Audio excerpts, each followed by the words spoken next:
Of the Folkestone airdisplay say they've been forced to cancel next year's event. The local council says the red arrows, which form the centrepiece of the popular event, are unavailable next August. Without them, they say they could not guarantee attracting enough ticket-paying visitors to cover the costs.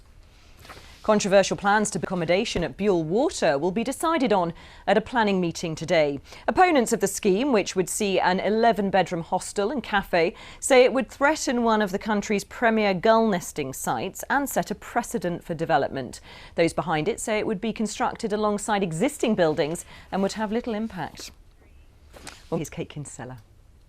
Good morning. It's a grey and damp start this morning. The Met Office has a yellow weather warning in place for parts of Surrey and West Sussex for heavy rain. Now, it's light and patchy this morning, but that rain becoming heavier and more persistent through the afternoon. We're looking at 20 to 30 millimetres of rain widely. Could lead to localised flooding. It is going to be breezy to that wind strengthening, but temperatures a little milder than yesterday, 8 or 9 Celsius. Now, it is going to be a wet evening, but that rain will gradually clear through the night. The sky clears too by dawn tomorrow morning. The minimum temperature above 0.5 Celsius. So a bright start tomorrow, some sunshine. We're going to see milder air piling in as well as we head through Friday. Could see some scattered showers, still breezy, but temperatures in double figures. For Saturday, another unsettled day, some heavy spells of rain, still breezy, but temperatures potentially getting up to 12 or 13 Celsius. Okay.